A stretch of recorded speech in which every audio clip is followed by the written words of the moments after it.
ह्रीं बङ्गलामुखी सर्वदुष्टानां वाचं मुखं पदं स्तभ्यं जीवाः कीलायां बुद्धिविनाशाय ह्रीं ॐ स्वाहा। नमस्कार। कहानी संग्रह में हमारे सभी दर्शकों का हार्दिक स्वागत है। दर्शकों, गुप्त नवरात्रि चल रही हैं और आज 8वां दिन है।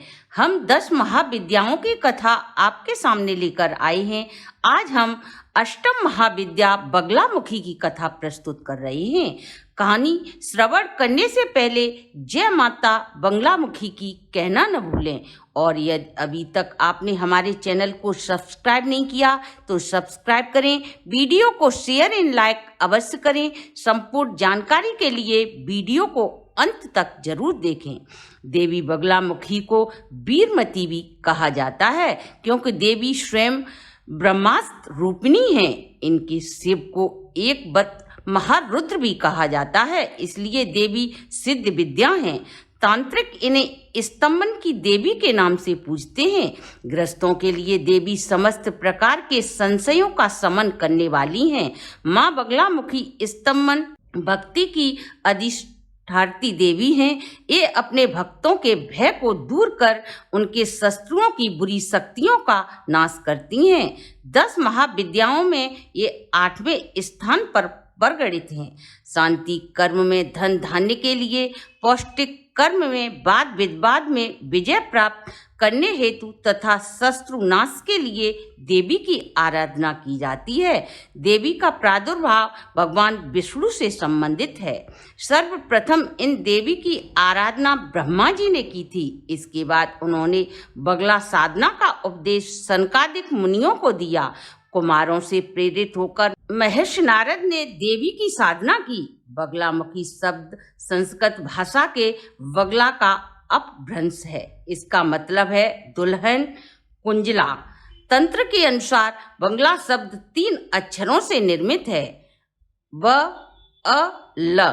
ब अक्षर बारुड़ी, ग सिद्धिदा तथा ल अक्षर पृथ्वी को संबोधित करता है। अतः माँ के अलौकिक सौंदर्य और स्तंभन शक्ति के कारण ही इन्हें ये नाम प्राप्त होता है। देवी बगलामुखी समुद्र के मध्य स्थित मणिमय द्वीप में अमूल रत्नों के सिंहासन पर सुशोभित हैं। यह देवी त्रिनेत्रा हैं। माथे पर अर्ध चंद्र धारण करती हैं। पीले शारीरिक वर्ण वाली देवी पीले वस्त्र तथा पीले फूलों की माला धारण किए हुए हैं।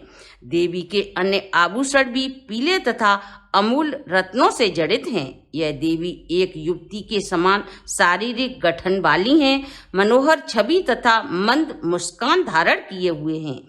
देवी ने अपने बाएं हाथ में से शस्त्र तथा दैत्य की जीभ को पकड़कर खींच रखा है तथा दाएं हाथ में गदा पकड़े हैं, जिससे दैत्य अति भयभीत हो रहा है। देवी के जीभ पकड़ने का तात्पर्य यह है कि देवी वाक शक्ति लेने और देने के लिए पूजी जाती हैं। वे जब चाहें वाणी को छीन सकती हैं और भक्तों की वाणी की दिव्यता और आशीष दे सकती हैं। देवी वाणी की अशुद्धियों को सही करती हैं। कई अवसर पर देवी ने मृत शरीर को अपना आसन बना रखा है तथा वे शव पर आरूढ़ हैं और दैत्य की जीभ को पकड़ रखा है। इनका प्राकट्य स्थल गुजरात के सौरापुर क्षेत्र में माना जाता है। हल्दी जैसी रंग का इनका प्रकट होना माना जाता है, इसलिए इन्हें पीताम्बरा देवी भी कहा जाता है। इनके कई स्वरूप हैं। इन महाविद्या की आराधना रात्रि काल में करने से विशेष सिद्धि की प्राप्ति होती है। इनके भैरव महाकाल हैं।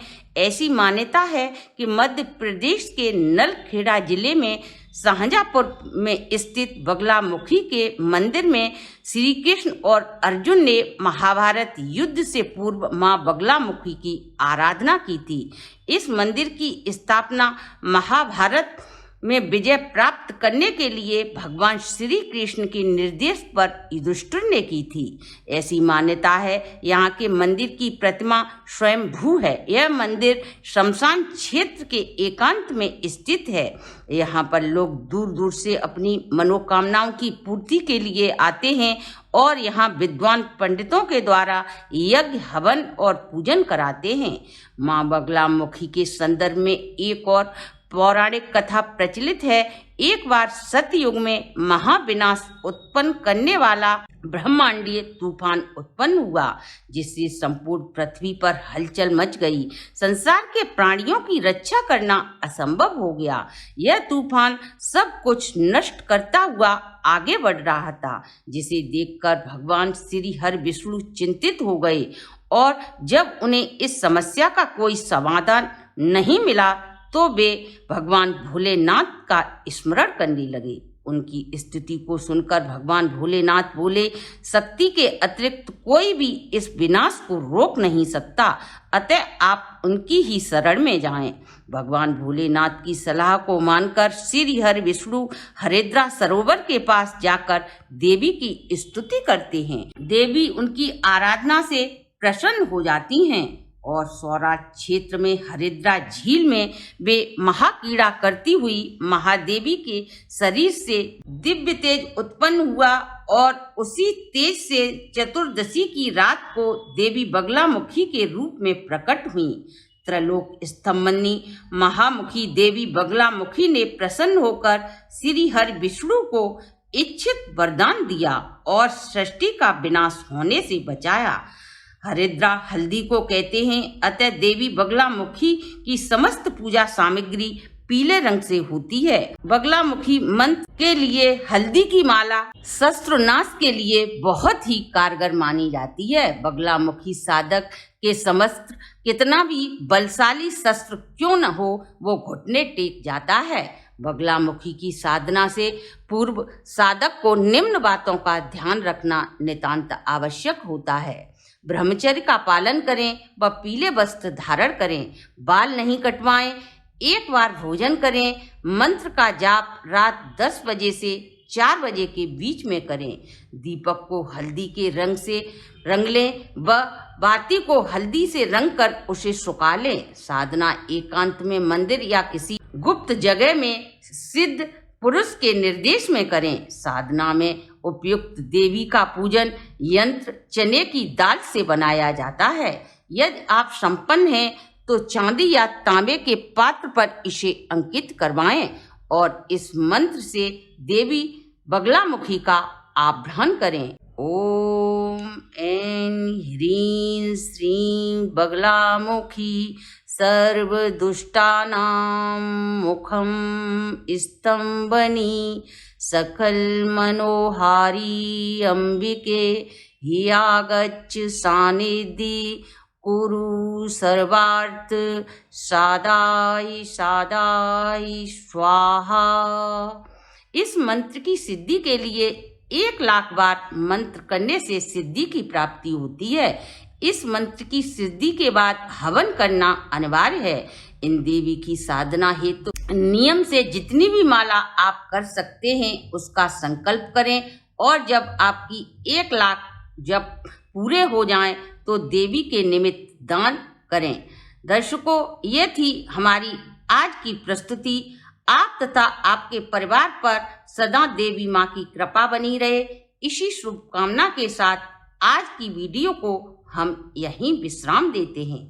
अगर आपको हमारी ये वीडियो अच्छी लगी हो तो कमेंट में माँ बगलामुखी की जय लिखना न भूलें और यदि आपने अभी तक हमारे चैनल को सब्सक्राइब नहीं किया तो सब्सक्राइब करें, वीडियो को शेयर एंड लाइक अवश्य करें, बेल आइकन को प्रेस करें जिससे नई वीडियो की जानकारी सबसे पहले आपको प्राप्त हो सके।